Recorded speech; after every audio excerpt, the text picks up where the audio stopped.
Arestado ang usa ka lalaking gingong nagpayuhot og illegal nga droga sa Upol, Misamis Oriental. Nailhan ang suspect nga si Kini Inocencio, 24 anyos, usa ka construction worker.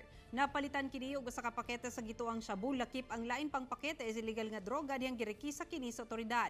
Wala na milimod pa ang suspect sa nahimong krimen kisa daan na di ay nga misurrender kaniadto sa Tokhang. Kasong paglapas sa RA 9165 kon Comprehensive Dangerous Drugs Act ang atubangong kaso sa dinakpan. Dito na po dapita sa ilaha, sa Terry Hills nga portion. Oo, pamiligya ko. Pero ginagmay na siya. Dugay-dugay na yung ginay mo sir. Oo, sir. Mga pila na ka tuig o bulan. Mga Ha? 1 year talaga pinsera ni.